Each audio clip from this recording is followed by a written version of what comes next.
नमस्कार दोस्तों। आज का ये टेस्ट शुरू करने से पहले एक बात मैं आप लोगों को बता देता हूँ। तब तक आप इस वीडियो को शेयर करें ताकि अपने जितने और भी साथी हैं वो सारे जुड़ सकें। बात यह है कि कुछ विद्यार्थी क्या करते हैं कि वीडियो को थोड़ा सा देखते हैं और उसके बाद बीच में छोड़ के चले जाते हैं। फिर किसी और का वीडियो देखते हैं, उसमें गलत प्रश्न होने लगते हैं तो उसको भी बीच में छोड़ के चले जाते हैं। ऐसे आप टेस्ट दे रहे हैं तो कोई मतलब नहीं है आपकी स्टडी का। यदि आप टेस्ट दे रहे हैं तो पूरे मन से दें। आप ये सोचें कि यार मुझे ये टेस्ट देना ही है, चाहे भले ही मेरे 10 में से 3 प्रश्न सही हो। और आज का ये जो टेस्ट है सब्जेक्ट वर्ब एग्रीमेंट का, उसमें मैंने 30 प्रश्न लिए हैं। यदि इस 30 में से आपके 10 प्रश्न भी सही हो तो आपको डीमोटिवेट नहीं होना है। आपको ये नहीं समझना है कि यार मेरा क्या होगा, बस जो कमियां रही हैं उसको आपको सुधारना है। और 30 में से यदि 28-29 प्रश्न भी सही हो तो आपको ओवर कॉन्फिडेंस में नहीं आना है कि यार मुझे तो अब पढ़ने की भी आवश्यकता नहीं है। इसलिए एक जनरल सा, एक साधारण सा, एक जैसे आप तैयारी कर रहे हैं उसी के अनुरूप आप इस टेस्ट को लें। और उम्मीद करता हूँ इस टेस्ट से बाहर इस टॉपिक से रिलेटेड कोई भी ऐसा प्रश्न नहीं होगा जो आपके एग्जाम में बनेगा। पीछे के जितने भी आए हुए प्रश्न हैं वो सारे मैंने लिए हैं। आपने देखे हैं कि नहीं देखे हैं वो अलग बात है, बाकी मैंने पूरी कोशिश की है। जितने मोस्ट इंपॉर्टेंट रूल्स होते हैं वो सारे मैंने इस वीडियो में लिए हैं। तो चलिए बिना देरी के आज का ये टेस्ट शुरू करते हैं। पहला प्रश्न है, his uncle and guardian come to see him. GUA है यहाँ पे, दीजिए आंसर। 2 ही मैंने ऑप्शन रखे हैं, बाकी आपको एग्जाम में 4 मिलेंगे। लेकिन मैं ये समझता हूँ कि 2 में से आप आंसर निकाल लेते हैं तो डेफिनेट आप सही करके आएंगे। हैज करेंगे या हैव करेंगे। देखिए जो एंड का रूल होता है वो ये कहता है कि एंड आने पर, दो नाउन एंड से जुड़ते हैं, प्रोनाउन एंड से जुड़ते हैं तो वहाँ पर वर्ब प्लूरल आती है। लेकिन यहाँ पे आप देख रहे होंगे यदि इस एंड से पहले दोनों नाउन्स, ये जो दोनों नाउन है उन नाउन से पहले किसी एक नाउन से पहले कोई एडजेक्टिव, पॉसेसिव एडजेक्टिव आ रहा है, कोई आर्टिकल आ रहा है तो वहाँ पर हम सिंगुलर वर्ब ही यूज करेंगे। लेकिन यही हिज इस गार्डियन से पहले भी आता तब वहाँ पर हम बात 2 की करते तो उसके लिए हम हैव यूज करते। तो उम्मीद करता हूँ ये आपको अच्छी प्रकार से समझ में आ गया होगा। चलिए सेकंड प्रश्न है, slow and study the race. Win करेंगे या विंस करेंगे, बताइए।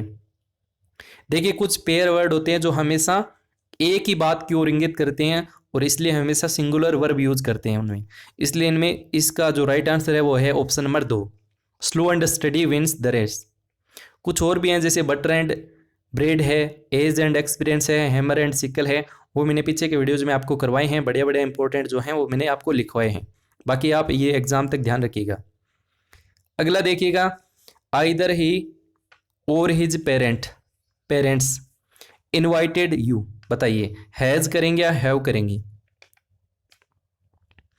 तो देखिए इस प्रश्न का जो सही उत्तर है वो आपको और को देखना है, और के बाद वाला जो नाउन है उसके अकॉर्डिंग क्रिया आती है। तो यहाँ पे देखिएगा हिज पेरेंट्स प्लूरल नाउन है तो वर्ब भी कैसे आएगी, प्लूरल आएगी। Have is the correct answer. उम्मीद करता हूँ आपको अच्छी प्रकार से समझ में आ गया होगा। बाकी ये आइदर और हो, चाहे नाइदर नोर हो, नॉट ओनली बट आल्सो हो, इनके जो सेकंड वाले जो पार्ट होते हैं उसके बाद जो नाउन होता है उसके अकॉर्डिंग क्रिया यूज की जाती है। अब देखिए एग्जाम में कई बार भूल जाते हैं कि यार और ये क्रिया जो होगी वो ही के अनुसार करेंगे या हिज पेरेंट्स के अनुसार करें। तो आप आइदर और होता है उसमें ओ को पकड़ लीजिए, इस ओ को पकड़ लीजिए।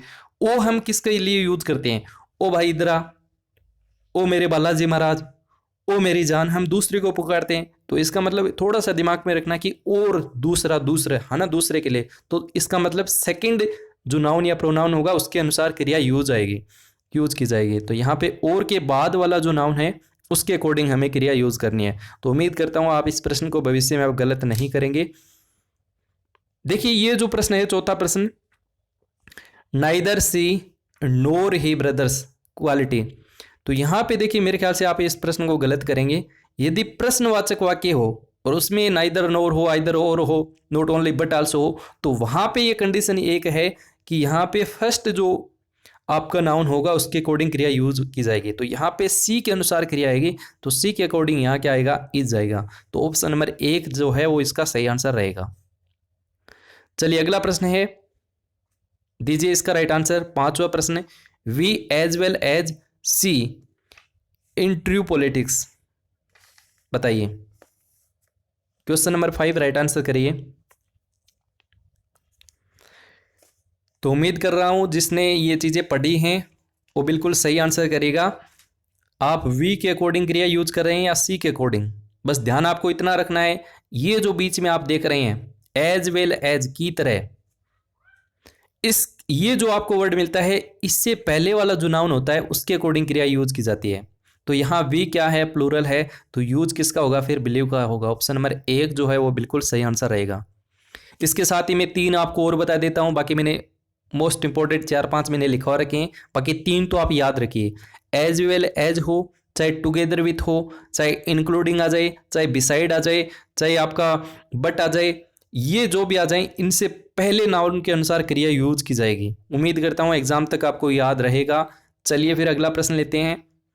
ए नंबर ऑफ ऑप्शन अवेलेबल। बताइए। A number of options available, is करेंगे या आर करेंगे?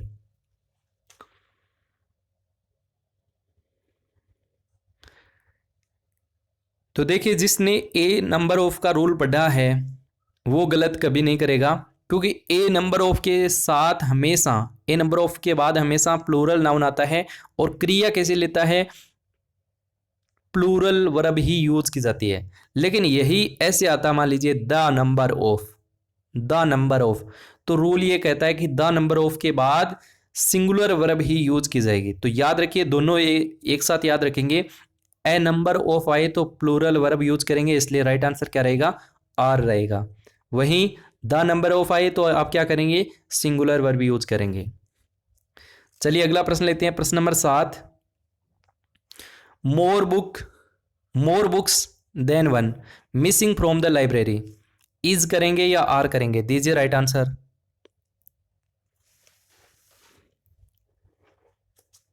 करिए फटाफट आंसर क्या होगा प्रश्न नंबर 7। तो देखिए आपको बस इतना ध्यान रखना है, मोर देन वन हो, सीधा मोर देन वन हो तब तो क्या आता है, सिंगुलर वर्ब आती है।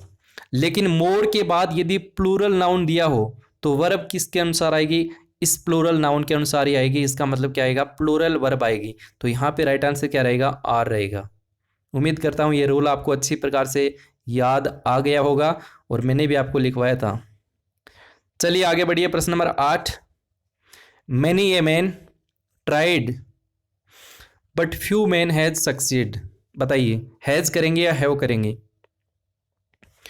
तो देखिए मैंने याद भी करवाया था आपको, मैनी देखना है, मैनी के बाद क्या है, ए है, तो मैनी के बाद ए हो तो वहां पर सिंगुलर वर्ब ही यूज की जाएगी। मैनी के बाद एन हो तब भी सिंगुलर वर्ब, लेकिन अकेला मैनी हो तो वहां पर आपको प्लूरल वर्ब यूज करनी है। इसलिए राइट आंसर क्या रहेगा, हैज रहेगा। ऑप्शन नंबर 1 जो है वो इसका बिल्कुल सही आंसर रहेगा।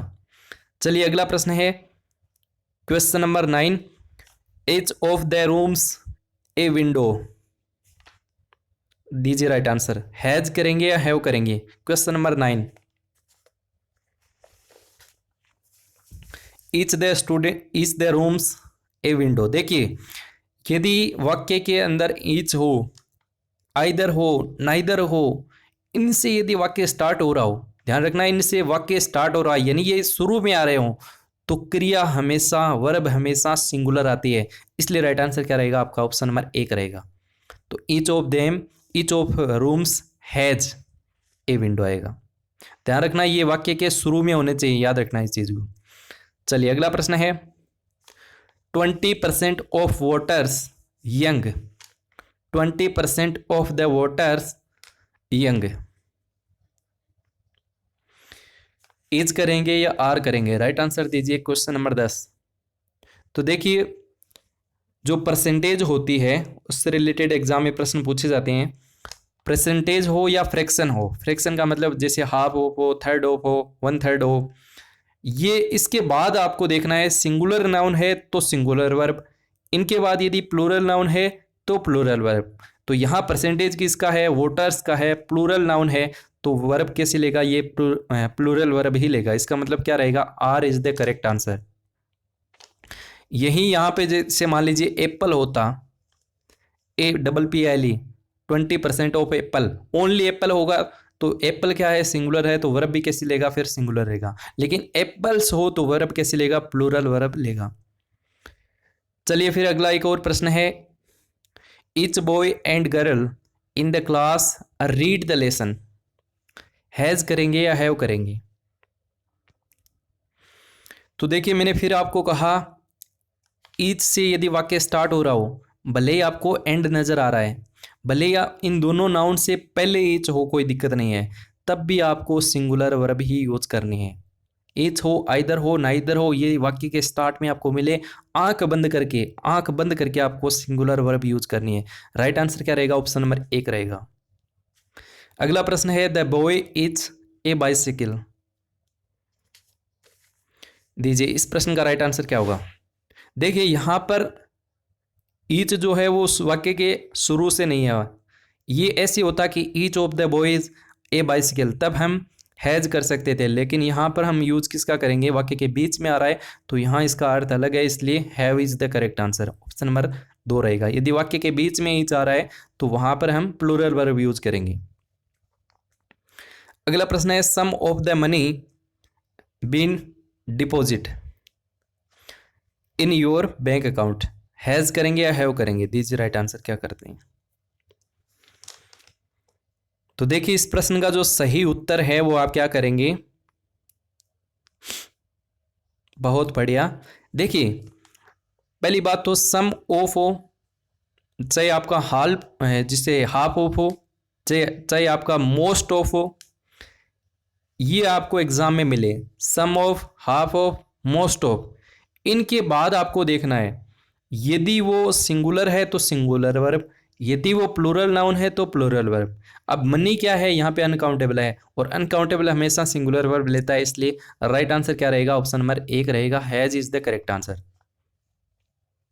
देखिए आपका पूरा रिवीजन करवा रहा हूँ, मेरा उद्देश्य यही है कि आप लास्ट टाइम में भी इस वीडियो को देख के जाएंगे तो बहुत हद तक आप प्रश्नों को एकदम एक बार नज़र से डाल लेंगे कि यार कितने प्रकार के प्रश्न इस टॉपिक से बन सकते हैं, क्या पता इनसे सीधा कोई एक प्रश्न आपके एग्जाम में टपक जाए। अगला प्रश्न, प्रश्न number 14, one of my friends live आएगा या लिव्स आएगा अब्रोड? दीजिए राइट आंसर। तो देखिए यहाँ पे माई फ्रेंड्स ये प्लूरल है, फ्रेंड्स को आप देख रहे हैं तो यहाँ पे प्लूरल है, लेकिन इसके अनुसार हमें नहीं जाना है, हमें ये देखना है कि यहाँ जो राइट आंसर है वो किसके अनुसार आएगा, one of. One of, one of के बाद हमेशा प्लूरल नाउन आता है, लेकिन वर्ब कैसे आती है, हमेशा सिंगुलर आती है, इसलिए राइट आंसर क्या रहेगा, ऑप्शन नंबर 2 रहेगा। अगला प्रश्न है, 50,000 rupees, 50,000 rupees a big amount for him. 50,000 रुपए जो राशि है वो उसके लिए क्या है, एक बड़ा अमाउंट है। तो यहाँ पे आप देख रहे होंगे इज करेंगे, आर करेंगे, दीजिए राइट आंसर क्या करेंगे। तो 50,000 rupees a big amount for him, तो राइट आंसर यहाँ पे रहेगा इज। क्यों? क्योंकि यहाँ पे आप देख रहे होंगे ए बिग अमाउंट, उसके लिए एक बड़ी राशि है, उसके लिए एक बड़ी रकम है, आप इसे एक यूनिटी की तरह दर्शा रहे हैं। एक जैसे टाइम होता है, मनी होता है, डिस्टेंस होता है, टाइम, मनी और डिस्टेंस, इन तीनों चीज़ों को आप यदि एक रूप में दिखा रहे हो, यूनिटी की तरह दिखा रहे हो, तो वहाँ पर सिंगुलर वर्ब ही यूज होगी। यहाँ आप 50,000 रुपये को एक राशि, एक रकम के रूप में दिखा रहे हो कि उसके लिए एक बड़ी राशि है, तो यहाँ पे राइट आंसर क्या रहेगा, ऑप्शन नंबर 1 ही रहेगा, इज रहेगा। चलिए अगला प्रश्न है, 10,000 rupees spent on the decoration. Was करेंगे या वर करेंगे? ध्यान से समझना फिर आंसर करना। तो यहां आपको देखना है कि 10,000 रुपये एक अमाउंट के रूप में आ रहा है, नो, यहाँ 10,000 रुपये डेकोरेशन पर खर्च किए गए, तो यहाँ पर खर्च हुए हैं, तो इसका मतलब किसके साथ जाएंगे, वर के साथ जाएंगे, प्लूरल वर्ब यूज करेंगे, वर इज द करेक्ट आंसर, वाक्य का अर्थ ही ये बता रहा है। अगला प्रश्न है, व्हाट यू से ट्रू, व्हाट यू से ट्रू, इज करेंगे या आर करेंगे? क्वेश्चन नंबर 17, व्हाट यू से ट्रू। तो देखिए व्हाट यू से ये एक पूरा नाउन क्लोज है, और पूरा नाउन क्लोज हमेशा सिंगुलर वर्ब लेता है, इसलिए राइट आंसर क्या रहेगा, ऑप्शन नंबर 1 रहेगा, what you did, what I से। तो इस प्रकार के नाउन क्लोज होते हैं और ये हमेशा सिंगुलर वर्ब लेते हैं, तो ये भी आप थोड़ा सा ध्यान रखिएगा। अगला प्रश्न है your mathematics is wrong. Your mathematics wrong क्या करेंगे, इज करेंगे, आर करेंगे।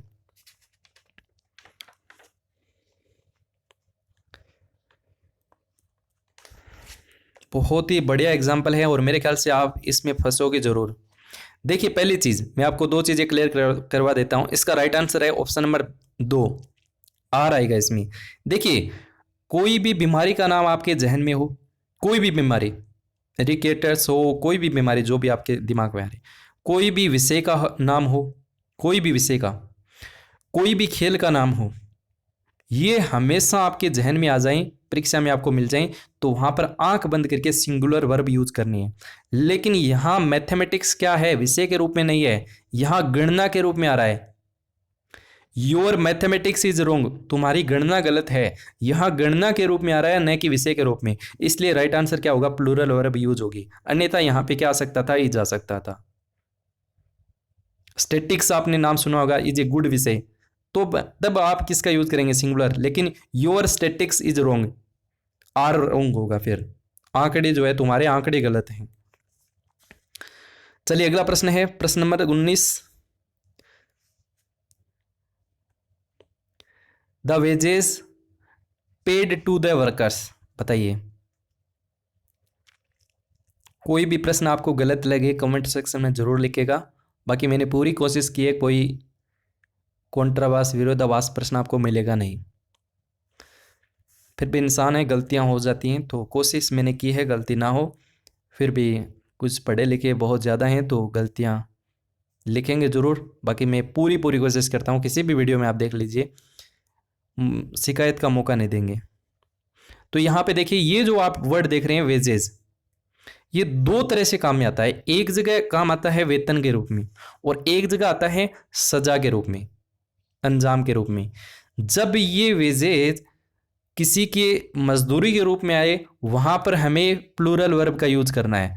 यहां वर्कर्स की बात हो रही है, वर्कर्स जो होते हैं काम करने वाले, उसको मजदूरी दी जाती है। तो यहाँ मजदूरी के रूप में आ रहा है तो वर्ब कैसे लेगा, ये प्लूरल वर्ब लेगा। वर इज द करेक्ट आंसर।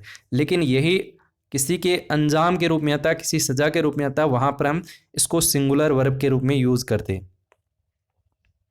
चलिए अगला प्रश्न है a pair of scissors found in his bag.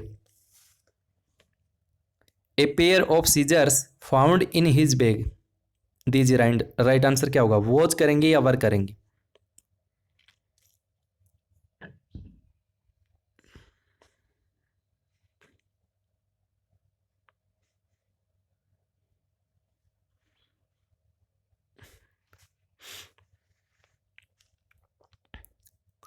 चलिए क्वेश्चन नंबर 20, देखिए इसका राइट आंसर रहेगा आपका ऑप्शन नंबर 1 रहेगा, watch is the correct answer. देखिए ये जो सीजर्स है, आपको लास्ट में एस नज़र आ रहा होगा। कई ऐसे होते हैं जैसे सीजर्स है, बिनोकुलर्स है, ट्राउजर्स है, पेंट्स है, जींस है, ये इनके आगे एस लगा होता है। लेकिन इनकी जो प्रकृति होती है वो एक वचन के रूप में होती है। ये जैसे कैंची इसको बोलते हैं, कैंची एक वचन है, लेकिन इंग्लिश में इसके एस लगा है तो हमें प्लूरल जैसे लगते हैं, प्लूरल नाउन की तरह। इसलिए ये वर्ब भी हमेशा प्लूरल ही लेते हैं, इसमें कोई दो राय नहीं है। आपको कैंची मिलता है, आपको गूगल्स मिलते हैं, चश्मा मिलता है, जो डबलिंग वाले होते हैं वो हमेशा प्लूरल वर्ब लेते हैं। जीन्स कर लीजिए, पैंट्स कर लीजिए, ट्राउजर्स कर लीजिए, है ना। तो ये सारे किसके यूज करते हैं, यहाँ पे हम प्लूरल वर्ब का यूज करते हैं। लेकिन यहाँ पे ए पेयर ऑफ के रूप में आ जाए, ए पेयर ऑफ के रूप में आ जाए, वहां पर हमें किसका यूज करना पड़ेगा, फिर सिंगुलर वर्ब ही यूज करनी पड़ेगी। क्योंकि ये ऐसे वर्ड होते हैं जिनसे पहले ए या एन तो लगता नहीं है। ए सीजर्स हम इसको बोल नहीं सकते, लेकिन हम इसको ए पेयर ऑफ सीजर्स कह सकते हैं। एक जोड़ी सीजर्स हम कह सकते हैं, टू पेयर ऑफ सीजर्स कह सकते हैं। यदि इसके रूप में आ रहे हैं, पेयर्स के रूप में आ रहे हैं, तो वहां पर हम सिंगुलर वर्ब ही यूज करेंगे। तो मेरे ख्याल से उम्मीद करता हूँ ये प्रश्न आपको अच्छी तरह से समझ में आ गया होगा। नहीं आए तो कमेंट सेक्शन में लिखिएगा, फिर आपकी कमियों को दूर करेंगे। अगला प्रश्न, the wages of sin death.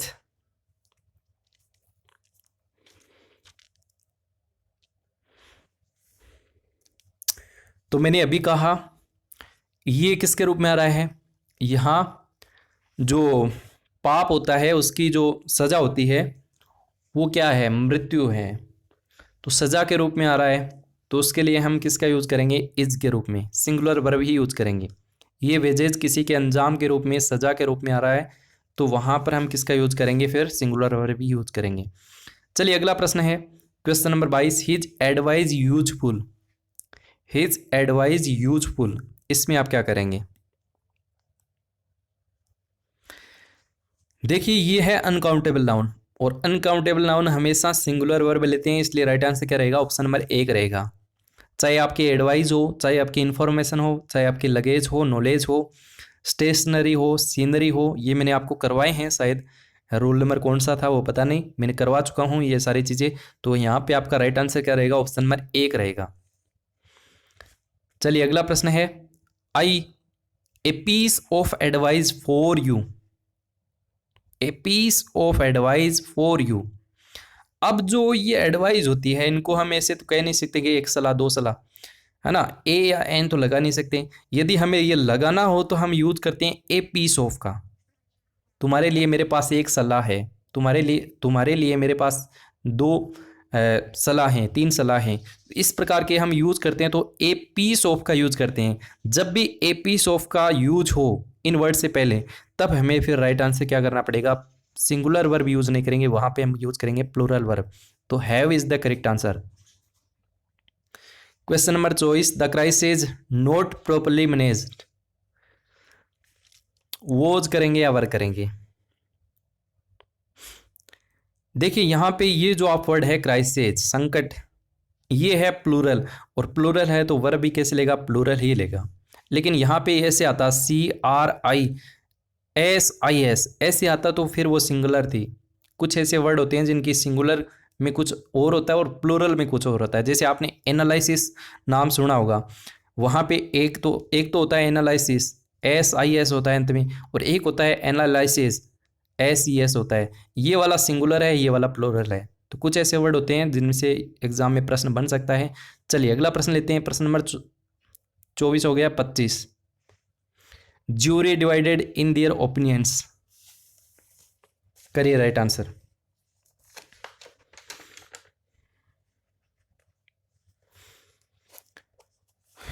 Jury, देखिए ये वर्ड आपको नजर आ रहा होगा, कलेक्टिव नाउन इनको हम बोलते हैं। पहली चीज तो देखिए, मान लीजिए जैसे ये प्लेयर्स हैं, प्लेयर्स, PLAYER, इसके मैं एस लगा दूं तो क्या ये कलेक्टिव नाउन हो सकता है क्या? नहीं, कलेक्टिव नाउन नहीं है, ये कॉमन नाउन का प्लूरल नाउन है। कलेक्टिव नाउन एक प्रकार से हम जाति समुदायवाचक संज्ञा की बात करते हैं, जैसे आपका ज्यूरी है, मोब है, जैसे आपका और भी बहुत सारे हैं, मैंने आपको करवाए हैं, ज्यूरी, मोब, और एक वो इम्पोर्टेंट था, जैसे एक होता है पेज और एक होता है पेपर। पेपर, तो यहाँ पे पेपर जो है वो कलेक्टिव नाउन है, लेकिन पेज, पन्ना, पन्ना वो क्या है? एक वचन ही, एक वचन है। पेज के लिए हम कोई दिक्कत नहीं है, ऐसे या यस लगा सकते हैं। तो याद रखना, ज्यूरी लोगों का मत जो होगा, भीड़ लोगों का एक निर्णायक समिति हम जिसको कह सकते हैं, वो यदि एक मत हो, वन माइंड हो, तब वहां पर हम किसका यूज करते हैं? सिंगुलर वर्ब का यूज करते हैं। लेकिन वही लोगों का एक जो समूह होगा, कमेटी हो सकता है, आपका फैमिली हो सकता है, वो यदि एक मत नहीं हो, बंटे हुए हो, उनमें मतभेद हो, तब वहां पर हम किसका यूज करेंगे? आर का यूज करेंगे। तो यहां पर क्या है? ज्यूरी डिवाइडेड है, बंटी हुई है, तो यहां पर प्लूरल वर्ब यूज करेंगे। तो वर्ब राइट आंसर क्या रहेगा आपका? आर रहेगा। चलिए अगला प्रश्न है, प्रश्न number 26, ship after ship arriving now. Ship after ship arriving now, NOW, इसको हम नौ पढ़ते हैं वैसे फोनेटिक्स में, बाकी जैसे जैसे वैसे आप कर सकते हैं प्रोनाउंस, बाकी फोनेटिक्स है तो थोड़ा सा ध्यान में रखना चाहिए। इज करेंगे, आर करेंगे। देखिए ये है प्रीपोजिशन, और जब भी प्रीपोजिशन हो उससे पहले वाली नाउन के अनुसार हम क्रिया यूज करेंगे। तो यहाँ पर दोनों नाउन ही सेम है, दोनों नाउन सेम हो तब वहाँ पर हमेशा सिंगुलर वर्ब यूज आती है। सिंगुलर वर्ब ही यूज की जाएगी। तो यहाँ पे आप देख सकते हैं राइट आंसर क्या रहेगा, ऑप्शन नंबर 1 रहेगा। अगला है the water of Sikar full of fluoride. तो यहाँ पे आप प्रीपोजिशन निकालिए और इससे पहले दोनों नाउन क्या हैं, डिफरेंट हैं। तो पहले नाउन के अनुसार क्रिया, द वाटर अनकाउंटेबल, तो क्रिया कैसी है, एक वचन। राइट आंसर क्या रहेगा, ऑप्शन नंबर 1 रहेगा। चलिए अगला प्रश्न है question number 28, India's people very honest. Is करेंगे, आर करेंगे, क्वेश्चन नंबर 28 राइट आंसर दीजिए। तो देखिए जब भी अपोस्ट्रोफी से वाक्य जुड़े हो और उसके बाद वाले नाउन के अनुसार क्रिया होगी, यहाँ पीपल के अनुसार क्रिया होगी, तो राइट आंसर क्या रहेगा, ऑप्शन नंबर बी रहेगा। और अगला प्रश्न है the rich not always happy. Is करेंगे या आर करेंगे। देखिए ये है एडजेक्टिव विशेषण, और विशेषण से पहले है द लगता है तो हमेशा क्रिया बहुवचन की आती है। आंख बंद करके बहुवचन कर दो, राइट आंसर आपका रहेगा आर। पुअर आ सकता है आपको, ब्लाइंड, रिच, डम्ब, ओल्ड, ये सारे जो भी विशेषण हैं इनसे पहले यदि दा लगता है तो क्रिया हमेशा प्लूरल ही आएगी। और ये आज का ये लास्ट प्रश्न, I wish U a teacher. I wish U a teacher, और मेरे ख्याल से ये प्रश्न कोई गलत नहीं करेगा, राइट आंसर रहेगा वर। राइट आंसर क्या रहेगा, वर। इच्छा वाले जितने भी हैं, जो भी ऑप्टेटिव सेंटेंस हैं, एज इफ के साथ हमेशा वर, कंडीशन वाले जो भी हैं इनके साथ हमेशा प्लूरल नाउन यूज होती है। तो राइट आंसर क्या रहेगा, ऑप्शन नंबर 2। तो उम्मीद करता हूँ सारे प्रश्न हमने सही किए होंगे। और ये है आपके रीट 2018 में आए हुए प्रश्न, ये मैं बताऊंगा नहीं, बाकी आपको नहीं आते हैं तो मैं कमेंट में इनके आंसर पिन कर रहा हूँ। आप अब मैंने जितने भी सारे बताए हैं उसके बेस पे ये हो रहे हैं, तो आप इनके आंसर ज़रूर कमेंट बॉक्स में ज़रूर लिखिएगा। ये बिल्कुल 1, 2, 3 और 4 हैं, चारों के आप कमेंट सेशन में आंसर ज़रूर लिखिए। बाकी नहीं आता है तो आप कमेंट कर दीजिए। एक बार फिर से रिवीजन कर लेते हैं। दोनों नाउन से पहले यदि his, him, are, a, an इस प्रकार से आ रहे हो दोनों नाउन से पहले, तब हमेशा प्लूरल आएगी। लेकिन एक नाउन से पहले आ रहा है तब हमेशा सिंगुलर वर्ब। यहाँ एक नाउन से पहले आ रहा है हिज, तो कोई दिक्कत नहीं, एक वचन करेंगे, has is the correct answer. Slow and study, धीरे लेकिन लगातार, रेस जीत सकते हैं, तो यहाँ पे हम राइट आंसर क्या करेंगे, विंस करेंगे, पेयर वर्ड है। आइदर और का जो रूल है उसमें आपको देखना है और के सेकंड के बाद नाउन क्या है, प्लूरल नाउन है, तो क्रिया कैसे लेगा, प्लूरल नाउन, प्लूरल वर्ब। प्रश्नवाचक वाक्य हो, नाइदर नोर, आइदर और हो, तो वहां पर फर्स्ट पर्सन के अनुसार क्रिया होगी, सी के अनुसार क्रिया आएगी, राइट आंसर रहेगा इज। एज वेल एज हो, टुगेदर विथ हो, एलोंग विथ हो, इंक्लूडिंग हो, बिसाइड हो, आपका ये बट हो, तो इनसे पहले वाले नाउन के अनुसार क्रिया आती है, तो वी के अकॉर्डिंग क्रिया होगी, तो राइट आंसर रहेगा आपका बिलीव। ए नंबर ऑफ का रूल ये हमेशा एक ही बात कहता है कि ए नंबर ऑफ हो तो वहां पर हमेशा और हमेशा प्लूरल वर्ब ही आएगी, are is the correct answer. जबकि द नंबर ऑफ हो तो वहां पर क्रिया सिंगुलर आएगी। सीधा मोर देन वन हो तब आंख बंद करके सिंगुलर वर्ब, लेकिन मोर के बाद यदि प्लूरल नाउन दिया हो तो क्रिया कैसे आएगी, प्लूरल आएगी, राइट आंसर ऑप्शन नंबर 2। अकेला मैनी हो तो आंख बंद करके मैनी हो तो हमेशा प्लूरल वर्ब आएगी, लेकिन मैनी के बाद ए या एन हो तब हमेशा क्रिया कैसे आएगी, एक वचन आएगी। ईच, आइदर, नाइदर, इनसे यदि वाक्य स्टार्ट हो रहा हो, वाक्य के शुरू में हो, तो आंख बंद करके क्रिया कैसे लगाएंगे, एक वचन लगाएंगे। परसेंटेज प्लूरल नाउन का बता रहा हो या फ्रैक्शन हो सकती है, वो यदि प्लूरल नाउन का हो तो वहां पर क्रिया कैसे आएगी, प्लूरल ही आएगी, यानी are is the correct answer. इसी परसेंटेज के बाद यदि सिंगुलर नाउन हो तब वहां हम क्या करेंगे, सिंगुलर वर्ब करेंगे। ईच से वाक्य स्टार्ट हो रहा है, भले ही एंड जुड़ा हुआ हो, भले ही ईच दोनों के नाउन से पहले लगा हो, क्रिया हमेशा किसकी करेंगे, फिर भी हम किसका यूज करेंगे, हैज का यूज करेंगे। यही ईच यदि वाक्य के बीच में आ रहा है तब हम किसका यूज करेंगे, हैव का यूज करेंगे। Some of, half of, some of half of, most of, इनके बाद नाउन आ रहा है उसी के अकॉर्डिंग क्रिया लेंगे। मनी कैसा अनकाउंटेबल नाउन है, अनकाउंटेबल नाउन हमेशा क्रिया एक वचन के लेगा, has is the correct answer. One of के बाद हमेशा प्लूरल नाउन आती है, लेकिन क्रिया हमेशा सिंगुलर वर्ब ही यूज की जाएगी, इसलिए लिव्स ES वाला जो है वो राइट आंसर रहेगा। 50,000 rupees is a big amount, ये राशि एक अमाउंट के रूप में हो, एक डिस्टेंस के रूप में हो, मनी जो है वो भी आ सकता है इसके रूप में। तो ये सारी चीजें एक यूनिटी को दर्शाती हैं, तो क्रिया हमेशा किसके लेंगे, एक वचन के लेंगे।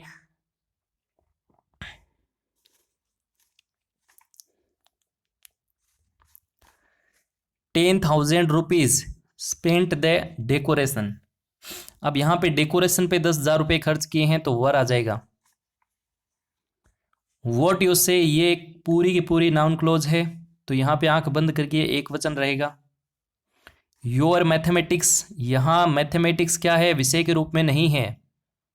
कोई भी बीमारी विषय, कोई भी बीमारी हो सकती है, कोई भी विषय हो सकता है, कोई भी खेल हो सकता है, उनसे पहले हम, उनके बाद हम सिंगुलर वर्ब यूज करते हैं, लेकिन यहाँ विषय के रूप में नहीं है, यहाँ मैथमेटिक्स गणना के रूप में है, इसलिए राइट आंसर क्या रहेगा, आर रहेगा। ये वेजेस यदि मजदूरी के रूप में आ रहा है तो वर्ब हमेशा प्लूरल होगी, और यदि पाप या अंत के रूप, सजा के रूप में आ रहा है तो वहां पर हम सिंगुलर वर्ब यूज करेंगे। Scissors, trousers, pants, jeans, goggles, चश्मा वगैरह, ये सारी जो भी हैं ये हमेशा और हमेशा दिखती भी प्लूरल जैसी हैं, और क्रिया भी हमेशा प्लूरल ही लेती हैं, तो हमेशा क्या आएगा, फिर प्लूरल आएगा। लेकिन इनसे पहले ए पेयर ऑफ बना हुआ हो, ए पेयर ऑफ जुड़ा हुआ हो, तब वहां पर हम क्या करेंगे, सिंगुलर वर्ब यूज करेंगे। ये मैंने बता दिया है, इज कर देंगे। एडवाइज अनकाउंटेबल नाउन है, अनकाउंटेबल नाउन से हमेशा ना तो ए लगता है, ना एन लगता है, ना इनका प्लूरल बनता है, इसलिए हमेशा और हमेशा वर्ब हम कैसे लगाते हैं, एक वचन लगाते हैं, वो इज द करेक्ट आंसर। लेकिन यही सलाह आप एक पीस ऑफ के रूप में बता रहे हैं, तब आप राइट आंसर करेंगे हैव को। कुछ ऐसे वर्ड होते हैं जो सिंगुलर और प्लूरल का पता नहीं लगता, जैसे यहाँ एक क्राइसेज, यहाँ ई की जगह अगर आई होता तो वाज आंसर था, सही था, लेकिन ES लगाया है, ये क्या है, प्लूरल है खुद, इसलिए were is the correct answer. Jury, collective noun कोई भी आपको मिल जाए, वो यदि एक मत है, वन माइंड है, अपने फैसले पे वो कहते हैं ना कि एग्री है, तब वहां पर हम क्रिया कैसे लेंगे, एक वचन लेंगे। लेकिन वो यदि डिवाइडेड है, अपने मत पे मतभेद है, लोगों का सबका अलग अलग मत है, तो वहां पर हम आर करेंगे। तो यहाँ कैसी है, डिवाइडेड है, और यहाँ पे देयर को देख के भी आपको समझ जाना है, are is the correct answer. Preposition से पहले दोनों नाउन यदि सेम हो तो आंख बंद करके एक वचन। प्रीपोजिशन से पहले दोनों तरफ नाउन अलग अलग हो तो पहले वाले नाउन के अनुसार क्रिया आएगी, वोटर एक वचन, अनकाउंटेबल नाउन है, तो यहाँ पे is the right answer. Apostrophe के बाद वाला नाउन है, उसके अकॉर्डिंग क्रिया आएगी, तो यहाँ पे पीपल बहुवचन है, तो यहाँ पे are is the right answer. कोई भी एडजेक्टिव हो, विशेषण हो, एडजेक्टिव हो, विशेषण हो, रिच, ब्लाइंड, कोई भी हो सकता है, उससे पहले यदि द लगा है तो क्रिया हमेशा प्लूरल आएगी, are is the right answer. इच्छा वाले जो भी हैं, ऑप्टेटिव सेंटेंस है, चाहे आपके आश्चर्यजनक हो सकते हैं, एज इफ वाले हो सकते हैं, हमेशा प्लूरल वर्ब यूज करनी है, विश के साथ हम वर ही यूज करेंगे। उम्मीद करता हूँ आज का ये वीडियो आपको पसंद आया होगा। बाकी कोई कमी रही है तो कमेंट सेक्शन में ज़रूर लिखिएगा, और मैंने कोशिश की है कि बहुत हद तक आपका ये टॉपिक है वो एक बार पूरी बढ़िया तरीके से रिवीजन हो जाए। बाकी मेरा ये मन है कि एक और इस टॉपिक पे मैं वीडियो बनाऊंगा, उसमें जो बच्चे कैसी कसर है वो सारे उसमें निकल जाएगी। Thank you so much, have a nice day. कितने % सही हुए कमेंट बॉक्स में ज़रूर लिखिए। Thank you.